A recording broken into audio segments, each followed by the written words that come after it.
Hello भाई लोग, तो यार आज की इस वीडियो में हम लोग करने वाले हैं नेम रिजोल्यूशन वायरशार्क के अंदर। तो नेम रिजोल्यूशन होता क्या है, चलो उसको पहले देखते हैं। तो यहाँ पे आप लोग जब भी वायरशार्क खोलते होगे, कोई भी नेटवर्क आप लोग कैप्चर करते होगे, तो आप लोग को बहुत सारा आईपी एड्रेस दिखता होगा, बहुत सारा पोर्ट दिखता होगा, बहुत सारा प्रोटोकॉल्स दिखता होगा।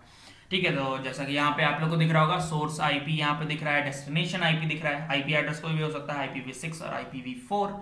ठीक है, एंड यहाँ पर इंफॉर्मेशन में बहुत सारा यहाँ पर पोर्ट्स लिखा आता है, जैसे कि 60245 443, तो HTTPS है, ये हम लोग जानते हैं। तो जितना भी यहाँ पर नंबर्स लिखा हुआ है, ठीक है, तो कभी कभी क्या हो सकता है, हम लोग बहुत बड़ा ट्रैफिक अगर हम लोग कैप्चर किए हुए हैं और उसको अगर हम लोग एनालाइज कर रहे हैं, तो क्या होता है, हम लोग को सारा आईपी एड्रेस तो याद नहीं रहेगा। ठीक है, तो गड़बड़ी होने का चांसेस होता है, तब हम लोग यूज करते हैं नेम रेजोल्यूशन का। अब इसमें क्या होता है, हम लोग एक पर्टिकुलर आईपी एड्रेस को एक पर्टिकुलर नेम दे देते हैं, जिससे कि हम लोग उस आईपी एड्रेस को पहचान सके कि हाँ भैया ये इस जगह से बिलोंग करता है।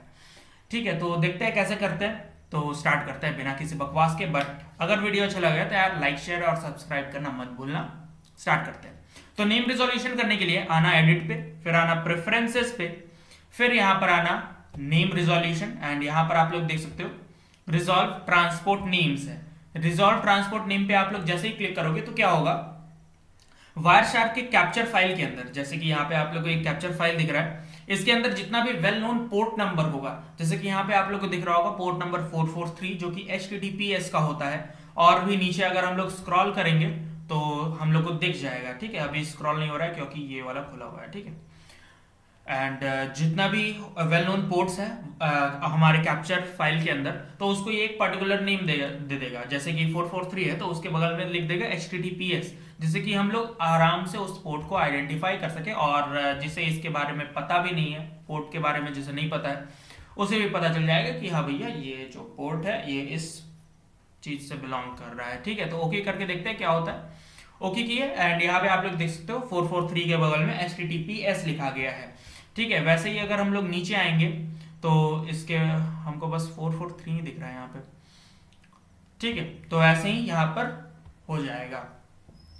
अब मान लेते हैं कि हमारे पास google.com है और हम लोग इस पर्टिकुलर आईपी एड्रेस के नेम को रिजॉल्व करना चाहते हैं, तब हम लोग क्या कर सकते हैं, उसके लिए भी आना एडिट पे, प्रेफरेंसेस पे, एंड आना नेम रिजोल्यूशन, एंड यहाँ पर रिजॉल्व नेटवर्क आईपी एड्रेसेस। ठीक है, तो नेटवर्क आईपी एड्रेसेस पे अगर हम लोग जैसे ही क्लिक करेंगे तो क्या होगा, हमारे कैप्चर फाइल के अंदर जितना भी नेटवर्क का आईपी एड्रेस होगा, आईपी एड्रेस मतलब यहाँ पे सारा आ जाएगा IPv4 और IPv6। ठीक है, जो कि यहाँ पर हम लोग को दिख रहा है सोर्स और डेस्टिनेशन। ठीक है, तो इन सबको ये नेम रिजॉल्व कर देगा, मतलब कि वायरशार्क एक नेम दे देगा।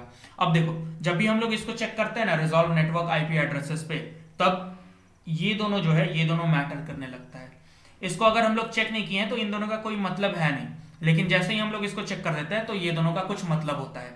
जैसे कि अगर हम लोग इसको चेक कर देंगे तो यहाँ पे क्या होगा, use capture DNS packet for name resolution. तो इस फर्स्ट वाले का मतलब क्या है, जितना भी आपके नेटवर्क ट्रैफिक में जो भी कैप्चर हुआ है उसके अंदर जितना भी DNS पैकेट होगा, जैसे कि देखो ये पहला वाला, दूसरा वाला, फिर सातवां, आठवां, ये सब जो जितना भी DNS पैकेट्स है, इन सब से ये नेम उठाएगा। जैसे कि यहाँ पे देखो google.com दिया हुआ है, यहाँ पे भी google.com है, यहाँ पे safe browsing.google googleapis.com है, फिर वैसे ही यहाँ पर भी है। ठीक है, तो यहाँ पे क्या होगा, यहाँ से ये नेम उठाएगा और इससे रिलेटेड जो भी आईपी एड्रेसेस होगा उसको ये नेम रिजॉल्व कर देगा, मतलब कि नेम दे देगा। उसके बाद नेक्स्ट पॉइंट आता है user systems DNS setting for name resolution. इसमें क्या होगा, आपके सिस्टम के का जो DNS सेटिंग होगा, उस आपके सिस्टम के DNS में जितना भी सब चीज का जो नाम रहेगा आईपी एड्रेसेस का, उसके उस पे बेस्ड यहाँ पे आपको ये नाम दे देगा। ठीक है, उसके लिए आपका इंटरनेट से कनेक्टेड होना चाहिए। ठीक है, मेरे पास क्या पहले से कैप्चर्ड फाइल था तो यहाँ पे इंटरनेट से कनेक्टेड नहीं है।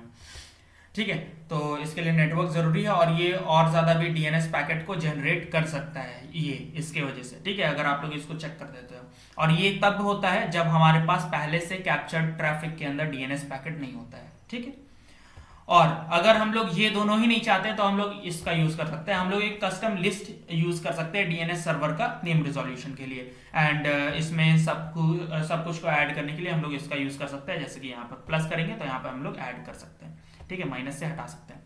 ठीक है, कैंसिल करते हैं इसको एंड यहाँ पर इसको हम लोग ओके करते हैं एंड देखते हैं क्या होता है।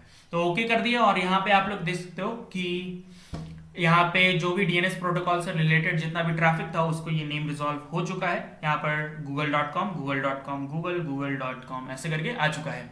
ठीक है, एंड यहाँ पर हम लोग पोर्ट को भी रिजॉल्व कर चुके हैं। अब आता है आईपी एड्रेस को, एक पर्टिकुलर आईपी एड्रेस को रिजॉल्व करना। मान लेते हैं कि ये आईपी एड्रेस हमारे क्लाइंट का है और इसको हम लोग एक पर्टिकुलर नाम देना चाहते हैं क्योंकि हमें अपने क्लाइंट का आईपी एड्रेस याद नहीं है। तो इस पे आते हैं हम लोग, देन राइट क्लिक करेंगे उस पे, देन करेंगे हम लोग एडिट रिजॉल्व नेम्स एंड यहाँ पर हम लोग दे देंगे क्लाइंट। ठीक है, ओके करते हैं तो यहाँ पे क्लाइंट इसका एक नाम आ जाएगा। ठीक है, एंड मान लेते हैं कि ये हमारा गेटवे है या फिर सर्वर मान लेते हैं। ठीक है, तो जैसे क्लाइंट एंड सर्वर होता है ना कम्युनिकेशन, वैसा ही यहाँ पे हो चुका है। ठीक है, सोर्स हमारा क्लाइंट बन चुका है, डेस्टिनेशन हमारा सर्वर हो चुका है। ठीक है, तो वैसे ही हम लोग कोई एक पर्टिकुलर आईपी एड्रेस को नेम दे सकते हैं। जैसे कि देखो जहां जहां पे ये दोनों आईपी एड्रेसेस होगा वहां पे क्लाइंट सर्वर आ चुका है। देखो यहाँ पे सर्वर क्लाइंट क्लाइंट, ठीक है, यहाँ पे client client server server client ऐसे ही करके आ चुका है। अब देखो जितना भी हम लोग नेम रिजॉल्व किए हैं यहाँ पर उसको हम लोग चेक कैसे कर सकते हैं और उससे रिलेटेड आईपी एड्रेस क्या है वो हम लोग कैसे देख सकते हैं, क्योंकि हम लोग तो यहाँ पे रिजॉल्व कर दिए। और अगर हम ये फाइल अगर किसी को शेयर करते हैं, कैप्चर फाइल किसी को शेयर करते हैं, अब उसको तो पता नहीं है कि ये आईपी एड्रेस इसका होगा क्या। ठीक है, भले ही वो पता कर सकता है, तरीका बहुत सारा है लेकिन आसान वाला तरीका हम लोग को यूज करना है। ठीक है, तो यहाँ पे आएंगे हम लोग स्टैटिस्टिक्स पे, फिर आएंगे रिजॉल्व एड्रेसेस पे एंड यहाँ पर आप लोग ओपन होने दो। ठीक है, यहाँ पे हम लोग देख सकते हैं जितना भी एंट्रीज का नेम रिजोल्यूशन हुआ है वो सारा यहाँ पर आ चुका है। एंड यहाँ पर ऑल एंट्रीज की जगह पे हम लोग यहाँ पर होस्ट का यूज करेंगे जिससे कि पता चले हम लोगों ने किसको किसको रिजोल्व किया है।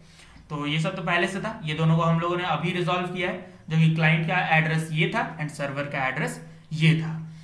तो यार आज के लिए बस इतना ही, मिलते हैं अगले वीडियो में। अगर वीडियो अच्छा लगा हो तो यार लाइक करना, शेयर करना और चैनल को सब्सक्राइब करना मत